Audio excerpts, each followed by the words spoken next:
Guys, good Monday morning. My name is Jerry Miller, and welcome to Real Talk with Keith Smith. Thank you kindly for joining us. A pleasure to connect with you guys through the I Love CVille Network. Today's show presented by Keller Williams Alliance.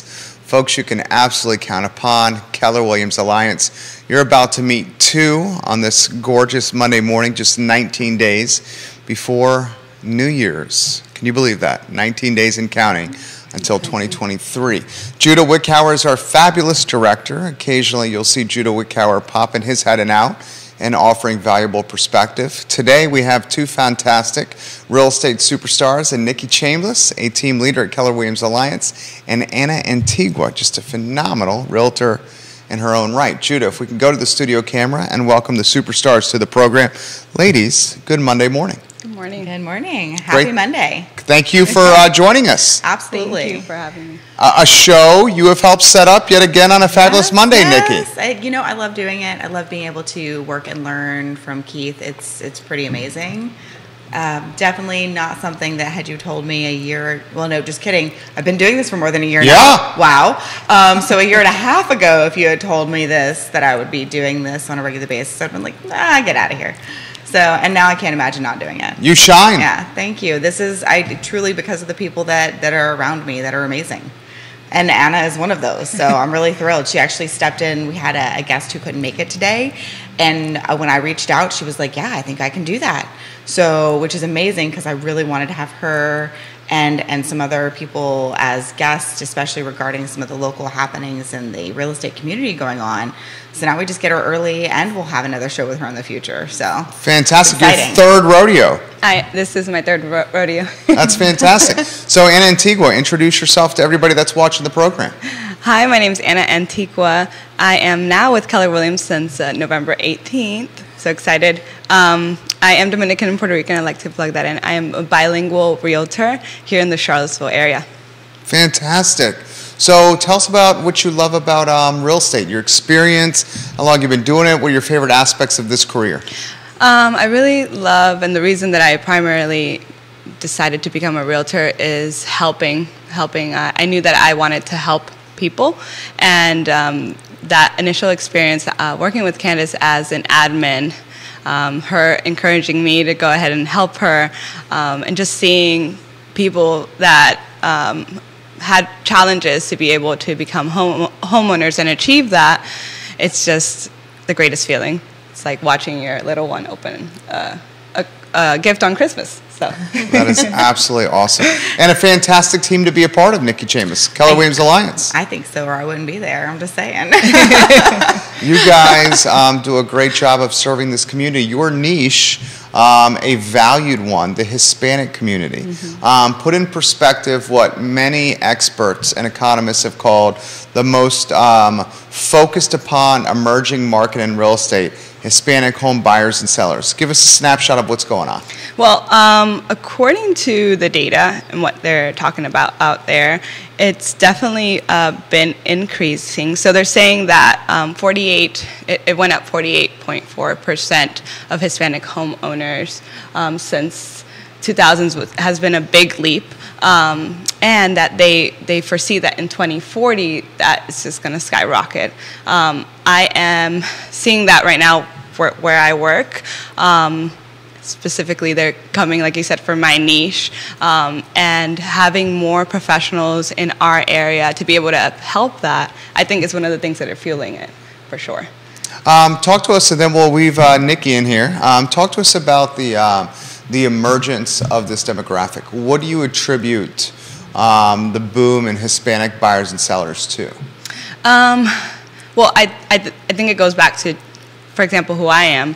My family, my dad is Puerto Rican, my mom is Dominican, and they originally lived on the island, Dominican Republic, Puerto Rico, and my dad joined the Army, and now I am that generation that lives here. I think there's many of us rising in the right position to be just like you guys, whereas they didn't have that same opportunity before. Now we're just, we're that, what's that, the ripple effect. So we're here, and so we are now able to be in the right positions of home ownership where a lot of Hispanics before were not. So I think it comes from that. Fantastic. Well, and so I'm curious because I feel like you mentioned that growing part of our population, right, that are working into home ownership, because in our history, the majority of home ownership has been a very certain specific area, group of population, demographics. When you're talking about have not had that opportunity before, can you tell me more about that? Like your parents' generation, and a lot of times families who have come to the U.S. for the purpose of exactly what we're talking about, right? The American dream, whatever the version is of that. I think that there is a gap or a disconnect, or just a different culture in our countries and the countries I've been able to visit.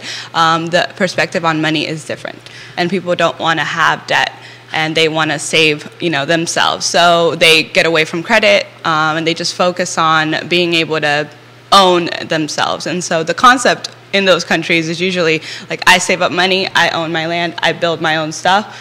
And so if you translate that here, that's not how it happens out here. And if you come with just that concept, it's a little bit more difficult. So I think the fact that we now come and we go to elementary, middle school, high school, we go into college, we are completely submerged into a different culture and a different way of thinking. Mm-hmm. And so we adapt to, for example, what you guys also believe, and we're different than that generation. And so that makes it different for us than for them. In the idea that they want to get away from whatever loan, whatever those tools are, and they want to just do it on their own. And I think it's awesome, though, and we're going to talk about it a little bit more because I think, like you mentioned earlier on the show, it brings perspective for sure. A lot of people don't realize this. No, not at all. But mi madre es cubana. Oh, really? Yeah, I my did not know. mom and Mima and Papi, yes. born in Cuba. Oh, wow. And when Mima and Papi said to my mom, who was in the 3rd grade, we're going to leave Cuba, and we're going to go from a country we've always known to Miami, Florida, right before Castro took over. And communist regimes quickly followed. Mima and Papi and my mom went from an upper middle class life to Papi being a ditch digger and Mima being a hotel maid. Oh, wow. And my mom being put in an English-speaking school when she was in 3rd grade. And my dad eventually met my mom in Florida as she went to, from 3rd grade on to community college. Then she ended up managing a bank. My dad's American, hence Miller. They married after 3 weeks. You'll appreciate this. Their 3 weeks of dating before he proposed to her consisted of no dates alone.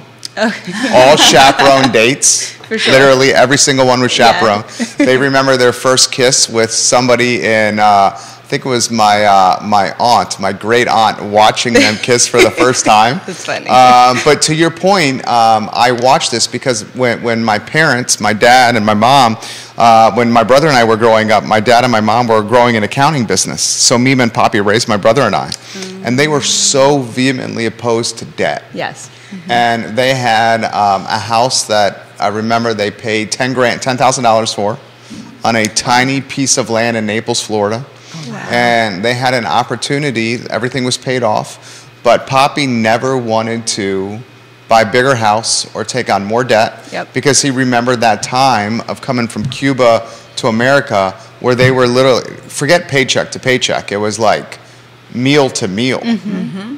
Like they weren't even sure where like their next breakfast was going to come from. Right. So that's to your point. And then my mom, when she married my dad, then that next generation understood the concept of good debt, managing debt to equity, exactly. and building wealth through real estate, which is what you're highlighting here. Right. Correct. Talk to us about how that generational education happens. Is it just from watching the parents firsthand doing this? Is it the education from college and from schooling? Is it from School of Hard Knocks, like learning professionally? I think it's a mix of a little bit of everything that you're saying. For me specifically, my dad coming and being part of the military and coming from Puerto Rico and learning everything, how to invest his money and how to make wealth.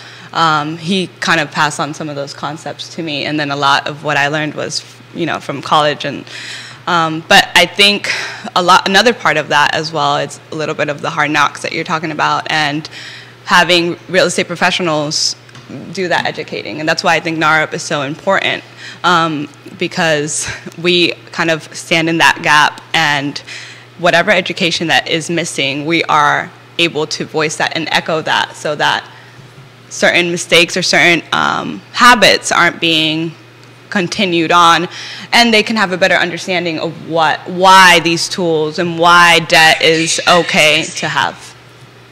Yeah, absolutely. Lee Elberson is giving you some props on the program right now, and he says it's so great to see experts from KWA share their knowledge on the program.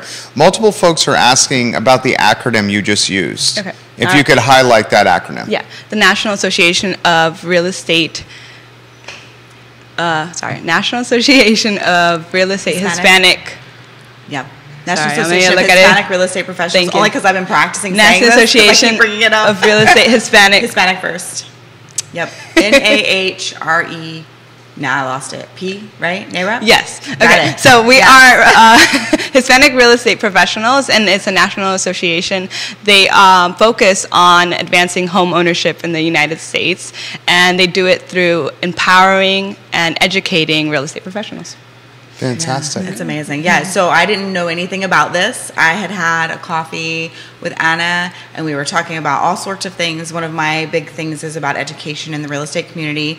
That's kind of a shtick for me. It's really important to me, and I'm trying to provide it for not only my agents, but however broad a population I can.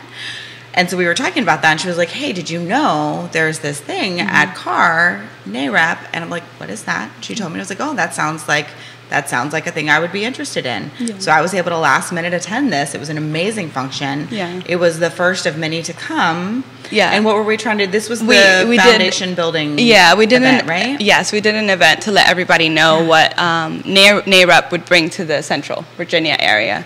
And it was awesome. So many people showed up. So thank you so much for your support. Absolutely. We are so close, and we hope to have everything launched by 2023.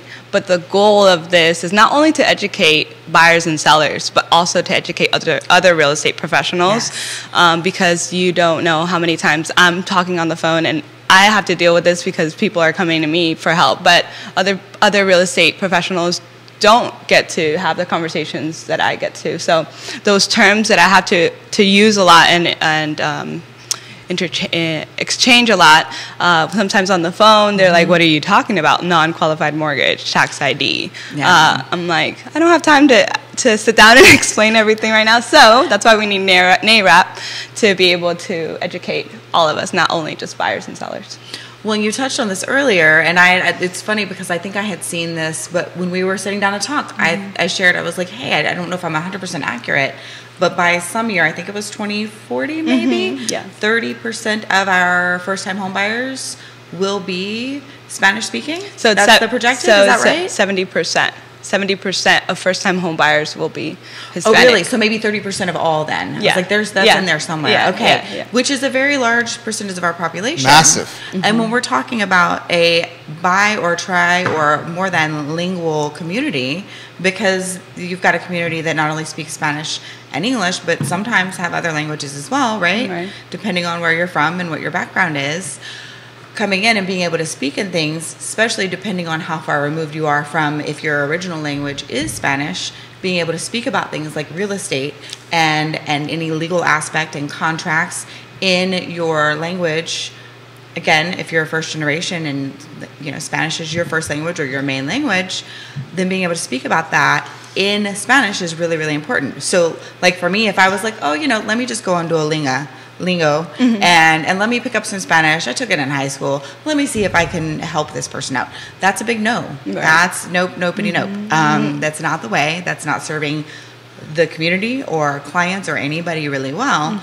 Also, I've never dealt with a TIN situation with lending or receiving an offer or making an offer. So if I were a listing agent and I received a whole package that was like, oh, I've never seen this before, and especially if it were a year ago and everything's hectic and crazy, taking time to really educate myself and know more about it and have a conversation when you're also in that same intense market would have been really challenging. So being able to serve that area of the population, whether it's Spanish speaking or not, because the TIN program doesn't just impact Spanish speaking communities Right. and families and people, right? Yes. So there's a whole group of population in our community that are impacted by this. Yeah, and that's why it's so important to have everybody involved because, for example, UVA Credit Union, which now they offer a program. It's awesome. It has made so much of a change when I'm presenting offers because usually I'm coming with other lenders and they're like, why are you coming with the lender from out of the area? I'm like, well, number one, we don't have anybody who can speak Spanish, and number two, this is the program that they offer them. I don't have anything locally. So bringing that awareness and having these conversations locally is definitely helpful. And I have seen in the past year so much change. So much positive change, especially for this community. That's wonderful. Let me throw this to you. You know, I feel, you know, if you put, I grew up speaking Spanish. Like I said, Mima and Poppy raised us as my parents were launching their business and growing it. And like riding a bicycle, you spend a couple days and it comes back to you naturally. You're obviously bilingual, but there's one thing to be able to communicate with somebody like around the community, and it's another thing to speak like contract jargon Right. and the language that comes up in negotiation and buying and selling a house. When did you feel comfortable managing that aspect of the language? Because that's a different level of language sophistication. Is that fair to say? No, that's fair. It's fair. I think that that's where like having a good team is important. But I started off with First Dominion, and I had amazing support from Remax Realty specialists. And I feel comfortable enough. If I understand the concept, and if I don't understand it, I'll ask again. It's important to ask questions. So I think now a lot more comfortable about all of what I needed to convey to my clients. But at the beginning, it's just it's going to be a learning curve, and just asking questions and making sure you have that good team backing you up. Yeah. I would say. Can I bring up a thing we talked about at coffee? Yeah. So because I was like, oh, this is interesting because what is most of your work in real estate? It's all in Spanish, right? Spanish, yeah. So most of her work that she does is in Spanish. Yeah. So really, for you, it takes more work to actually do the real estate work in English than in Spanish. Yeah, I was sharing with her. I'm like, all of my conversations are in Spanish now. So I started doing like these videos and translating from Spanish to English for myself, like, you know, transcript. But I'm just used to now just completely talking in Spanish. With most of my clients are coming to me with those specific needs. That's amazing. Which is great, and it's a huge value add to our community. And Tremendous asset for Keller Williams. Oh, for everybody. And yes, absolutely. But for so many reasons, because she's also very passionate about helping, period, and being able to do this. I'm honored to know her. How is affordability, real estate affordability in Central Virginia viewed by your peers in the Hispanic community? I like this subject. I think that I get to sit in a very special chair because I get to help the bilingual community in different shoes. Because you have bilingual people or Spanish-speaking people like me who I was born in Puerto Rico. I don't have certain obstacles that other people may have that need an ITIN program. So I get to see two perspectives on money. So when the interest rates went up completely, like this side that we'll call me, like the me side, who is used to seeing these low interest rates, now the interest rate shot up, I'm scared, right? But I have my other side who are many families who need to save. They're used to seeing high interest rates all the time because they're using non-traditional. Because they don't have credit. They don't have credit, but there's also the tax ID aspect of the whole thing. So they have to have 20% down. They always had to save. They always had to look at higher interest rates at 7, 8, 9. They always did. So when we come into this new market, for them, it's not a shock. And they're actually in the competitive time, they were in a better position because most of the time they had 20%, 30%, 40% down payment. So they're in a better, competing stance. And now even more when that, the me side has like backed up, no, all these interest rates are way too high. All my other clients are having a better chance to actually, one, plan and be able to choose. And they're not worried about, interest rates. And actually pleasantly surprised because they have dropped a little bit recently. Yeah. Nice. I mean, so that's they're awesome. actually in a better, their interest rates are now better than Yes. for the group that has the TIN. And what was the type of lending that you mentioned? It's called tax ID lending, or the is there- non-QM. Yes, non qualified mortgage? non-qualified Is that right? mortgage. Okay. Yeah. So affordability, I think, obviously for some people might still be a challenge. That's still something real. But for the clients that I help and the perspective they have to take on, they're like, well, we have to save money anyways. This is always going to be our interest rate. It just puts you in a different seat and a different perspective. And I was talking to Nikki, I was like, they're taking different initiatives on saving. So they're helping each other and living together to save money. They maybe go like, okay, you buy your house first and we'll help you. And now when it's our turn, we'll help you. They have different ways of handling challenges. And they look at it, Yeah. I think it's important to know and have the knowledge of how valuable investment is, like how important it is for me to be a homeowner. For them, that's high priority. And so, I don't know, they push through it and they really have the information that they need, not being in a difficult situation. I always tell them, I'm not going to be living with you guys for 30 years, so you need to be sure that your monthly payment is good. If it's not good, then we need to wait, So I see it with positive outlook of what I actually get to sit in and see. And yes, that affordability challenge is still there, but I get to see the other side of it, and I'm like, wow, life is not that bad. Mm-hmm. Yeah. Well, it's amazing because your majority of your clients are actually this time right now, they're thriving in a way that I feel like the much easier times for a larger, broader part of the population has created roadblocks, a softness. Yeah. That's just not, it's like, oh, okay, we need some resiliency that we've not needed. Well, you see why, like, you had to have your group of community that you've been serving has had to have. Right. They didn't have the ability and convenience to not have that resilience. And I can kind of again, talking about perspective, I like this topic for it because I came from Boston, living from Boston. If anybody knows about Boston, it's super expensive. Yeah. So I came from there, and I used to pay. I had a nice situation for affordable housing out there, because rent out there is $4,000 a month. But I got into a place where it was $1,500, and so I came down here, and it was like $1,300. And shortly after, I was able to buy my house. But if I would have lived here the entire time, my perspective would have been like, oh, it's too expensive. Sure. So I think having the knowledge and doing the research is very important to be able to weigh everything and not just like, oh no, it's too expensive.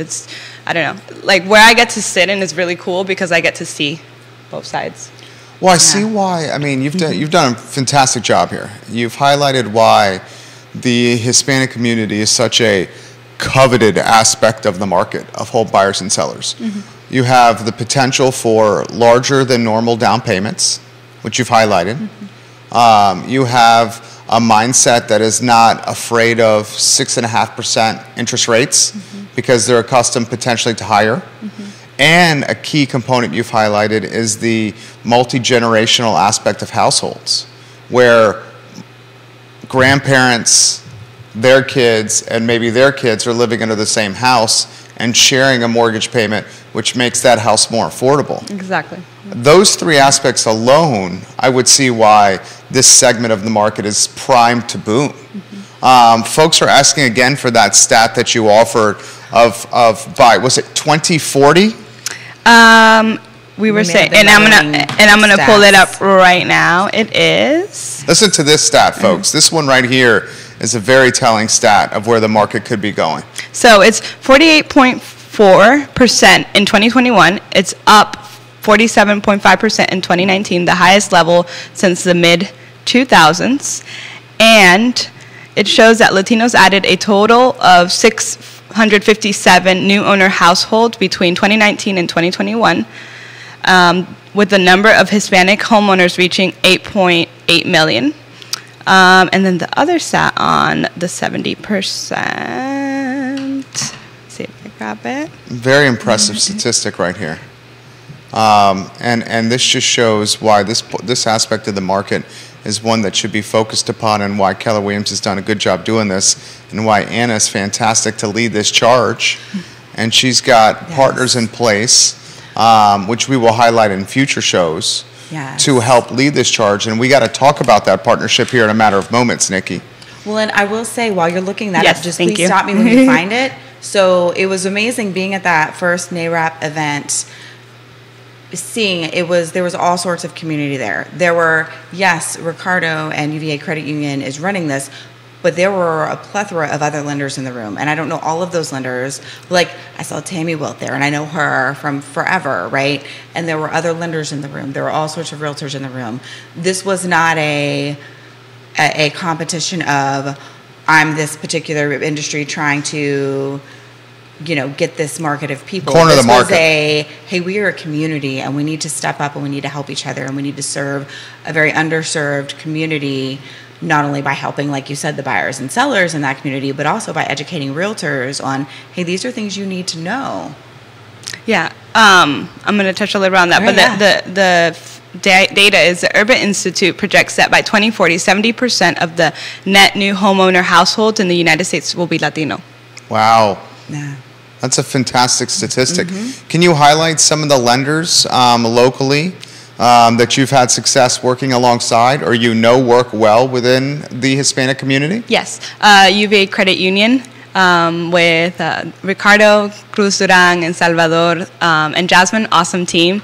Another is Maurice Barros, also amazing. Mo Barros. Barros. Mo Barros, he's my boy. Yes. I play squash with him often. Yes. I see him 3 or 4 times a week. Yes. In fact, should I text him right now, Mo Barros? Yes. He's my boy. Keep going. And I also work with Intercoastal Mortgage. They do not currently offer a tax ID program, but I know that Michelle Good is here in the area. I specifically work with Sebastian Rivera, and he lives a little bit more in Fairfax, but he's still an awesome resource, bilingual, and just amazing resource all along. Yeah. So, and there is a list of many more, but I'm happy to share that. To share that with you, then, or to leave it in the comments as well. That would be fantastic. So, how this question's come in? How can we potentially help the community grow from outside pockets of Central Virginia to a broader area of Central Virginia home ownership? Say that one more time. Yes. So, I mean, how do we make home ownership approachable for the Hispanic community across all of Central Virginia, and not just certain pockets of Central Virginia? Like right now, it's clustered, a certain bit. Yeah. Scott Morris also says we specialize in Spanish as well. Ross Mortgages, Scott Morris is watching the show, and he says that. I think that continuing education. I think that we need each other, and actually we learn. Well, in one of the shows here, we learned that.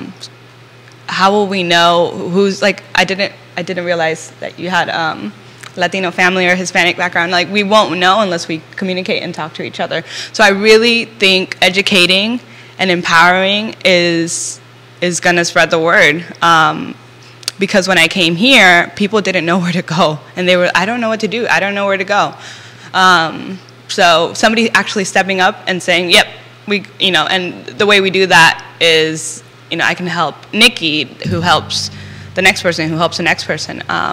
So I think definitely continuing to educate and empower is definitely one of those solutions. Yeah, and that's huge. Like, this is a very important conversation, because I will tell you, very, very early on in my real estate time, I had a call from a gentleman who his first language was definitely Spanish. And I was trying to communicate with him, and I did not do a great job at it. And I tried, and I think we set up an appointment, and he didn't show up. And it was one of those where I don't think it was the language barriers to not showing up. I think it was the land ended up not being what he needed it to be. Right. And so he was like, "Oh, not now." Yet, had he been interested in that land, I'm not sure what I would have done. I would have probably tried to reach out to UVA and to one of their programs and find someone who spoke the language. And now I know I'm better connected. I'm not brand new.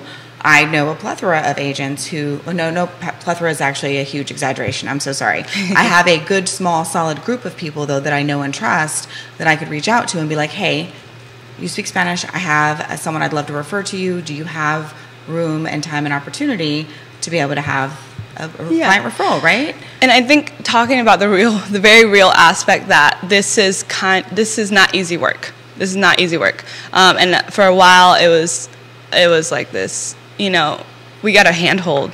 We got a handhold because we got to teach and we got to translate and we got to figure out where to go because all this path is not set out for us. So when I first started, I was calling. I always joke that I called almost all the states trying to figure out where this product was, and there were pockets, like you said. Like in Virginia, there was this other self-help credit union had a program that it was crazy to me. It was like 5% down payment, and the interest rate was 4%, but it was only for the people living in that area. And when I called, it was almost taboo. Like we couldn't talk about it because, this was a protected thing. But again, that work that was done in that area. Somebody stepped up, somebody saw the need, and somebody did something about it, got educated, knew who to talk to. And I think that's what, me and Ricardo and everybody at UVA Credit Union, having those conversations, having these conversations here and creating awareness so that we could work together and see what solutions we can come up with. Scott, who's watching, he's the branch manager for Virginia, Pennsylvania, and North Carolina, Scott Morris of Ross Mortgage. So, you're talking a heavy hitter here with significant production.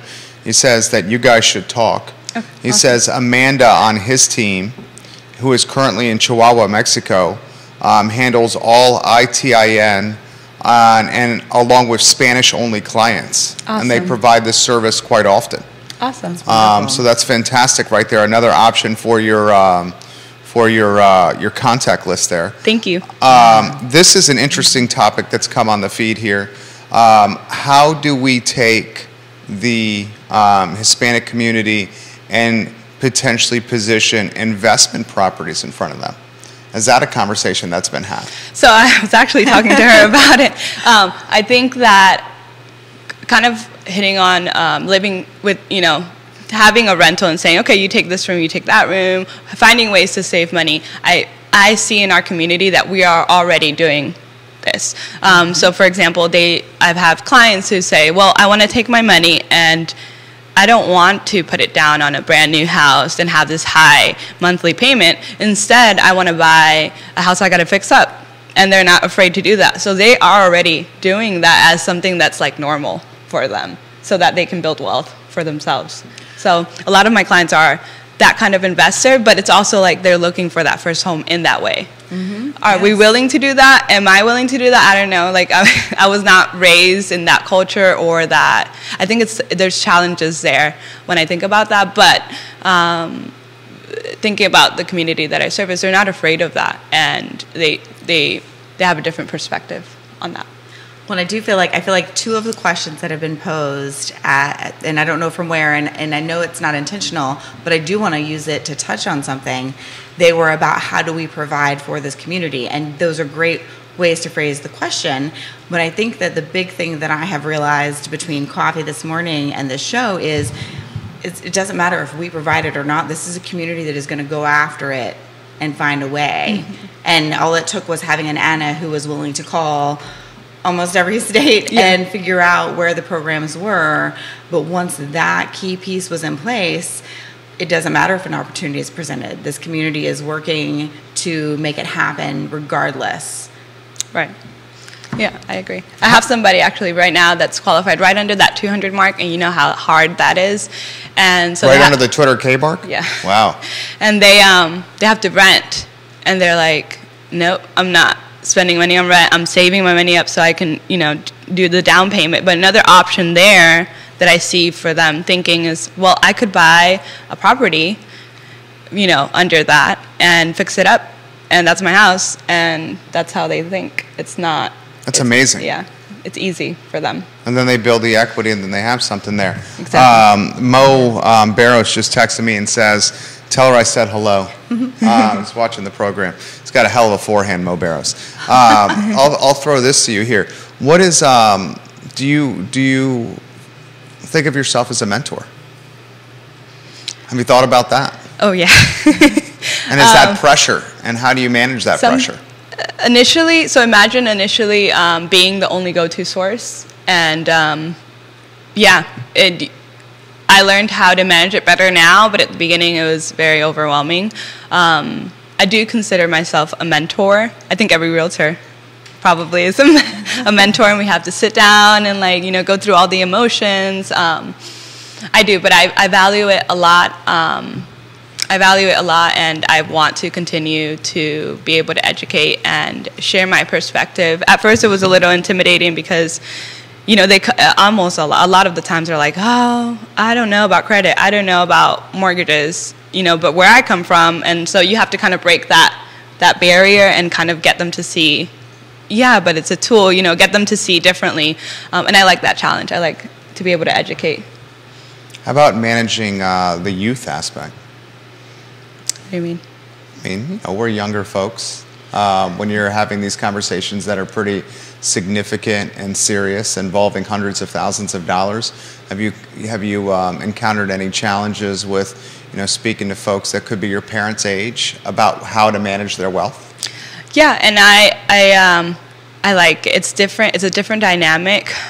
Usually, folks are coming to me. I'm not pushing myself on people, and so usually the relationship or the interaction I'm having, it's they trust me, and that's, you really need to find an advisor, a realtor that you can trust, and I really only want people who trust me because and if you don't trust your realtor, find a good advisor, a realtor that you can trust, because this process has so many steps, and so it can get complicated, and you really need to have that trusting person. So I really have a good relationship, and I feel like many times I found a new mom. My mom is watching, so Mom, you're my only true mom.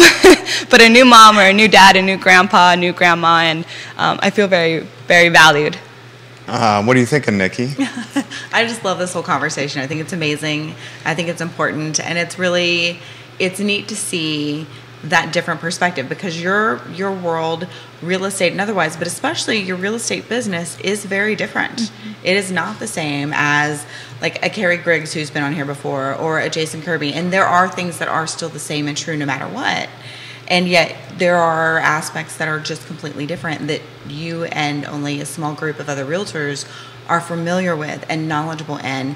And the fact that you're willing to stand up and not only make sure you have a product for those clients, but also you're making sure, because from my understanding, you and Ricardo have put this NAREP chapter together. And yes, you have people who are stepping up to join, right, but it's been the two of you working your tails off to make a thing that you know how important it is to bring to the community, mm-hmm, and make it exist, while also running a real estate business and having a family and being a mom. And that's not a small feat. Mm-hmm. And it's amazing that you're willing to share and give back in such a huge way. I love it. What's the goal? I'm a believer in time and purpose, and so I don't know how long I'm in this for. I know that I was placed here, and the opportunities, like what she's talking about, and I feel very blessed. Sometimes I'm like, wait, how did I end up here? So I feel like yes, a lot of effort and passion and just willingness to help has brought me here, but it's almost effortless, and it feels easy. And so whenever the time has come, like, I'm a believer in purpose. So the purpose is to fulfill my purpose and to continue helping people. You got Ricardo Duran watching. Nice. He's the Hispanic, as we've identified, the Hispanic segment mortgage supervisor at UVA Community Credit Union. He says Anna is awesome to work with. He also has this statistic, which you've highlighted: more than 70% home buyers will be from Hispanic Latinos over the next 20 years. He says, if I was a realtor, I would not be surprised the next offers on your listings will be from Latino home buyers. It is not only correct to help out the Hispanic segment, but it is also strategically correct. Ricardo, you're getting some props on this program, homie. He's come on the I Love CVille Network before. He represented UVA Credit Union extremely well. Here's a question for you. Why do we not? We see an emerging population. We see a marketplace that's booming with Hispanic home buyers and sellers, about to be. Why do we not have more bilingual or Hispanic realtors? How many, can you count on one hand how many we have? Because I track this pretty closely here. There's roughly 1,200 agents in CAR, 1,300 agents. Not all of them are active. Some of them are hobbyist agents. How many bilingual agents can you count? I think one hand? No, not on one hand. Two hands? We can get to like 4 hands. You can't. You can't. We can. I think that get to 20 out of 1,200. Yes. So we're talking, that is 1.3% of CAR is bilingual. Well, but we're talking about now a matter of like, this gets into representation matters, right? We just inducted our very first African-American person of color, right? Not just first African-American, but first person of color, period, president of CAR, right? But representation matters. When that's a really hard community to break into, whether it's intentional or not, because I will say at this point it's not intentional, and historically it has been very intentional. That's not an easy thing to do. No. That's part of why, like, Anna being who she is and how she is with this purpose and vision and voice, it matters so much. Ask Lisa Herndon, congratulations on being inducted president of CAR. You said maybe 20 realtors in CAR are bilingual. And that's me digging. So sometimes I'm like, I find like, I think I was doing it for the event back in October. I think that the difficult aspect makes some people step back, and maybe they're bilingual. Like maybe there's a lot more in there, but they're not coming out, and I'm not calling them out to do so because it's not for everybody. It's not everybody's cup of tea. This is hard business. I mean, the payday is you're talking about a 90-day pay cycle in a lot of circumstances here. Right. And they're grinding. Right. This is not for everybody. Right, exactly. And the agents, I mean, how long does it take before you start making money when you get in this business? It truly depends. And if you don't have a lot of training and all of that, I would, just from a business standpoint, I would say you need to give yourself 2 years, not because you can't make money, but any money you make in that first 2 years, you probably need to pop back into your business. Into the business. Really? Right. Unless you've got some sort of an accelerated training program, which is part of my desire for training and it to be better. And I mean, I've talked about it before. It's easier to get it's harder to get a license for cosmetology. And in a lot of ways, like, I get it. I don't think it should be easier to get that license. I just think that there's not enough around the structure of real estate licensing.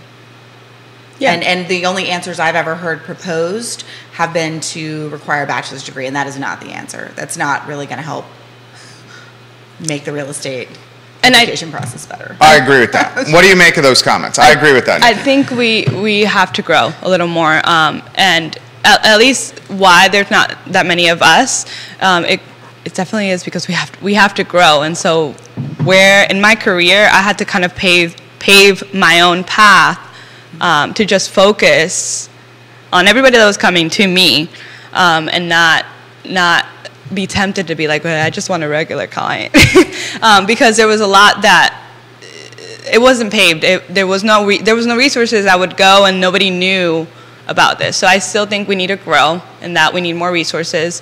There's a lot that needs to happen as well with the contracts, like the verbiage, so that it could also be in Spanish. That's not. There's a lot there to navigate, and so I don't think it's very attractive. Are the CAR and VAR contracts bilingual? No. There is not a. That's bananas. No. Also, if you want to get your real estate is that license, not bananas? It is. There is not an that was like to my take it in first Spanish if you want to get your real estate license. That is bananas. And I do think you need to understand it in English. And also, when we're talking about, I'm learning so much on this show today. The statistics of where our future is headed, it's insane. We should reiterate this statistic here from Ricardo Duran. More than 70%, and you highlighted this statistic. This statistic blew my mind. And now that I'm like reading this statistic over and over again, it's like freaking blowing my mind right now. Like, it's really resonated now. More than 70% of home buyers will be from the Hispanic Latino community over the next 20 years. Did you hear that statistic, Judah? More than 70% of home buyers will be from the Hispanic and Latino community over the next 20 years. Yeah. That's mind-blowing. Can I hop on a high horse real quick? No, I don't know that it's a soapbox. That's what I meant. I don't want a high horse. That's hard to fall off. We all are going to be in business here in the next 20 years. Yes, yeah. Oh, absolutely. Yes, I will be. All of us, totally. So put that into perspective of, let's just look at like 2020 when a lot of things around fair housing and a lot of conversations were being had. And a lot of people in this industry were struggling with the reality of what fair housing means and how that means we need to grow as human beings and as realtors.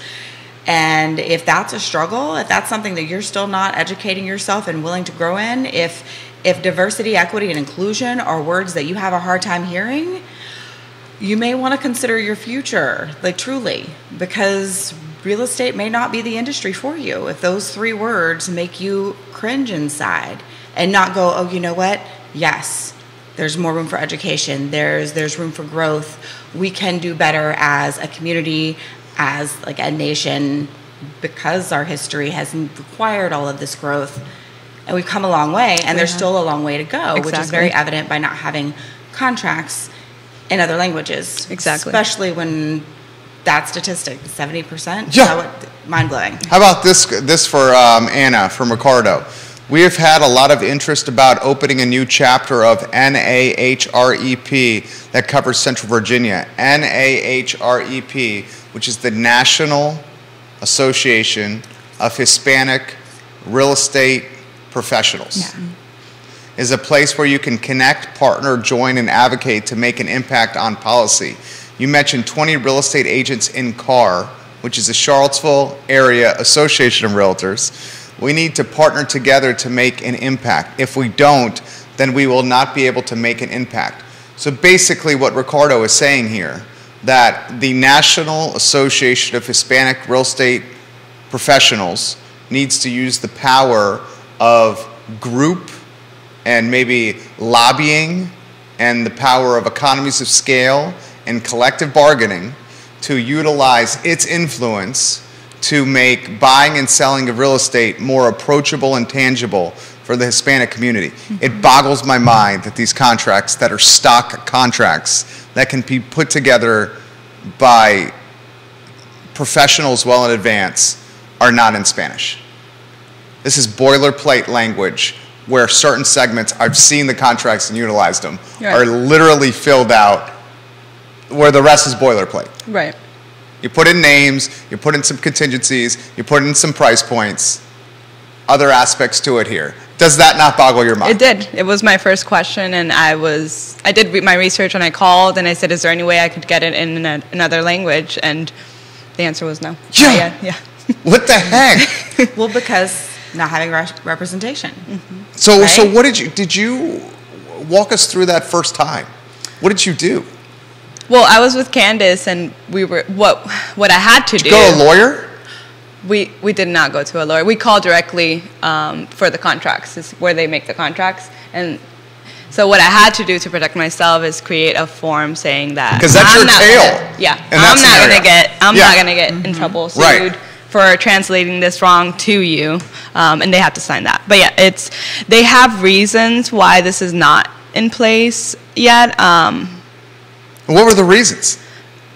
I think that it's still can be misinterpreted. Language translation, though? I know, but who the contract in English? Mm-hmm. I mean, people misunderstand that all the time, all day, every day. Yeah, it's truly it's an issue. But yeah, okay, I mean, I do a ton of contracts here. It's boilerplate stuff. I know, right? That's what you were thinking, right? Yeah. James Watson, awesome show. You've got some superstars dropping knowledge on the program this morning. Thank you, James Watson, for watching the program. My mind is being boggled literally today on the show. It's like I do so many of these shows that I'm just kind of like accustomed to what to expect, and I'm like, this is what's going to come next. This is what's going to come next. Today's show has completely taken me aback. And actually, what you have to, at that point, if you're starting, you're just like, well, this is what it is. I need to do what I came to do, and I can't get stuck on this right now and fight that when I'm just starting. So I think I just kind of, was like, okay, this is what it is. I got to keep going. Mm-hmm. So, Well, I wonder if part of their concern is people who don't speak Spanish using the Spanish contracts with Spanish-speaking clients, and that's, come on, be better realtors, truly. Well, I mean, if I'm watching this program, this is what I would do if I'm watching this program. I think you're in the driver's seat to capture some serious market share because you highlighted 20 agents out of 1,200 that are bilingual on car. And Ricardo just highlighted the fact that in the next 20 years, 70% of home buyers will be Hispanic Latinos. So you're in a driver's seat. An attorney who specializes in closings that's bilingual and can translate contracts, do we have one of those? We do. Can you rattle those off? I use, they're over in Fairfax as well. And in Northern Virginia? Yeah. There's not one in Central Virginia? Maryland. Actually, Ricardo, can you include the name of the closers that you use, Ricardo? I don't know if he can hear me. He's watching you. He has one. Totally. He has one that he uses, and they're closer. But usually we end up using remote, and we have to go to Fairfax and Maryland to have those. And if not, it's me and Ricardo translating in the room. This is just boggling my mind. We're talking hundreds of millions of dollars in transactions, and they're going to an attorney in another state. Yep. Hold on. Did you hear that? Oh, well, for some of it, yeah. Not Yeah. just I was like, Yeah. hold on, Alexandria is Yeah. still in Virginia. No. Yeah. You said Maryland, right? And Fairfax? Yeah, because of Or the area, Fairfax, they service Virginia as well. Yeah, it's in Maryland, though. Yeah, Oh, they can okay, so service that whole- Virginia. Oh, but they serve the entire.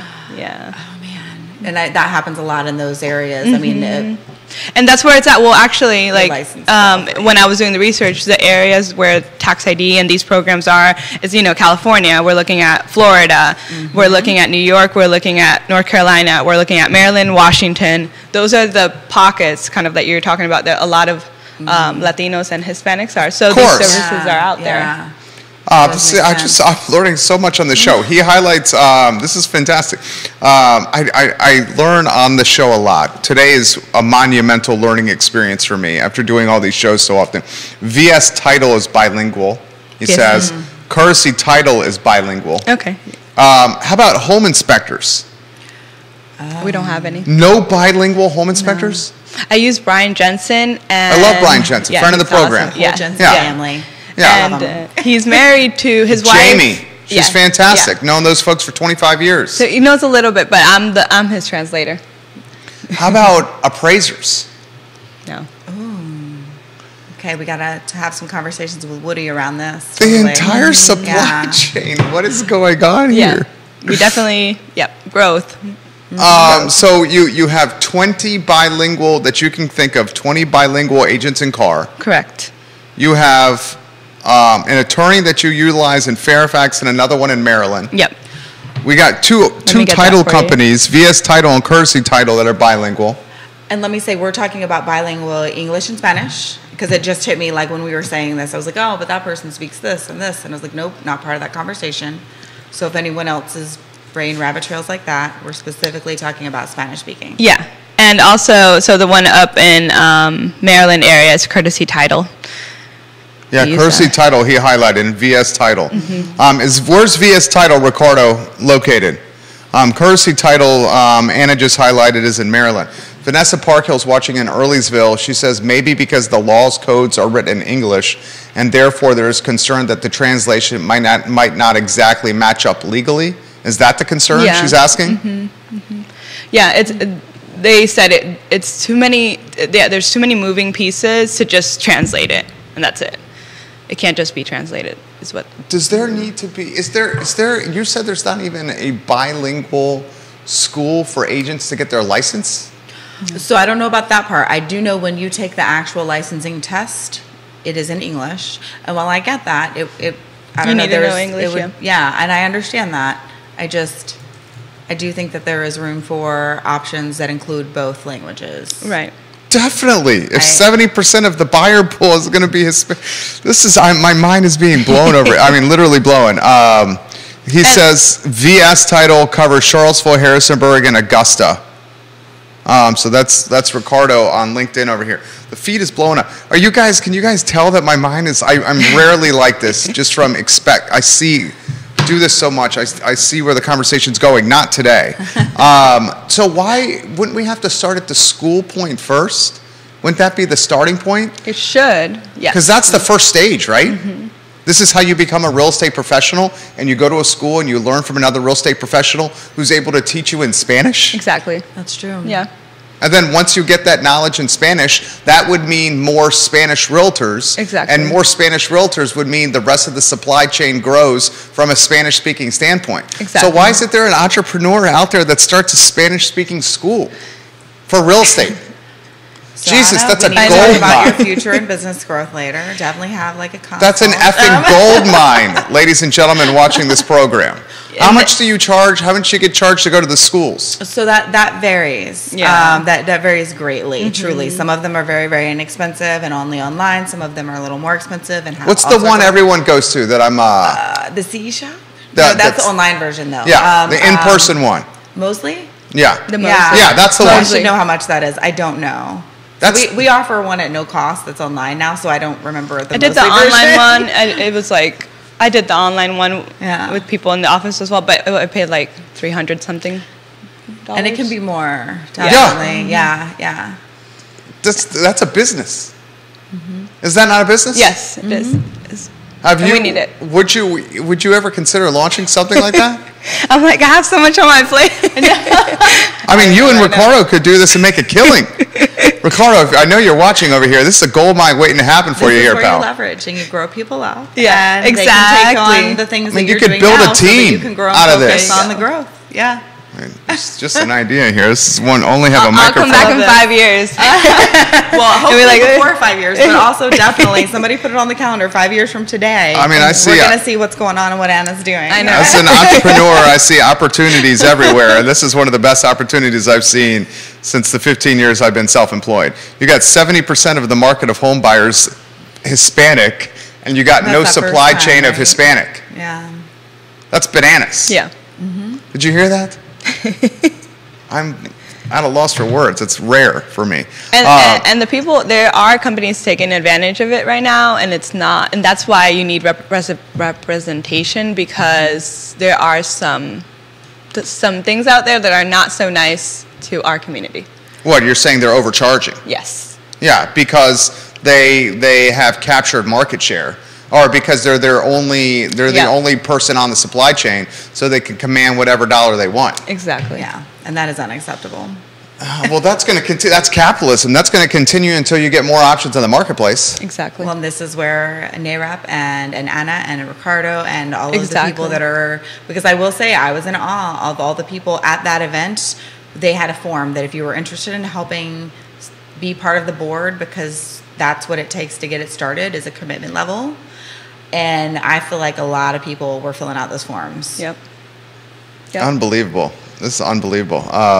I love this show. I love everything that happened to the show. Ladies, we're an hour in, love and it too. it's Oh, wow. absolutely flown by here. No, I had no idea that much time. Crazy. Anna and Ricardo, start a real estate Spanish-speaking school. Seriously. Let's see, Ricardo. There's your $1 million idea right there at no charge. Anna, the show is yours. Anywhere you want to go, any topic you want to cover, as long as you want here. No, I would just encourage agents to know your value, know your niche, know where you stand, and it's okay to ask questions. It's okay to learn. Do that. And to all of the buyers and sellers out there, make sure that you find someone that you trust, an advisor that can lead you in the right direction, and use them from the first day, because they are there for you. They are there for you, so don't try to cut around them or like come back when it's too late. And that's what I would say. Awesome. Yeah. Nikki Chambless. This is awesome. I love this. Thank you so much for being our guest today. And I'm sad that Ricardo and Salvador were not able to make it, but I also think that worked out perfect. Yeah. Because that this was exactly what today needed to be. And I don't know that we've had another show that has covered this in this way and in this detail. And I've learned so much, just like not just even from the Harrop event and then in between, but even this morning in coffee and on the show, you shared things that I was like, oh, I had no idea. Yeah. I didn't know it was that hard or that challenging, or that there were these roadblocks in the way, or the lack of Spanish speaking everything. I've learned so much, and I'm glad. And I think it's important that people know more. And I think my hope is that not only will this help grow services and options for the Spanish-speaking community, my hope is that it helps give those who are not part of the Spanish-speaking community or who have never seen that different life a whole different view of, oh, wow, right? This is, you know what, these rates are really not that bad and the situation is really not that bad. Exactly. Because it's not. Exactly. and as long as you don't have, especially not that bad, as long as you're making products that are not taking advantage, it's not that bad. It's not that bad. Yeah. Yes. So we need more of those, and that's that should be a whole different session on that. But no, thank you so much for having me. You were awesome. It was our pleasure. I sincerely mean that. It was sincerely our pleasure. I never respond this way on these shows, and you just absolutely blew my mind. Anna Antigua, guys, Keller Williams Alliance, Nikki Chambless, Keller Williams Alliance, Judah Wickhauer is our director. This is Real Talk. Keith Smith and Yonna Smith are putting together 2023 business plans. Is he back Wednesday? Yes. He's back he's back Wednesday show? I believe so. Okay, so Keith Smith back in the saddle on Wednesday. You were amazing. Thank you. Sincerely mean that. Thank you. Absolutely Thank you so amazing. I Love CVille show is up in an hour and 10 minutes, where I think I might highlight aspects of this show on the I Love CVille show. Nice. It was so mind-boggling. That's awesome. Thank you kindly for joining us. We'll connect with you guys in about an hour and 9 minutes on the I Love CVille show. So long, everybody. You were amazing. He's going to tell us when the mics are off. And he doesn't say that to everybody, No, just so I you swear. know. I've been on enough of these where I know he does not say that to everybody. So many of these shows, I'm like, this is going to happen next.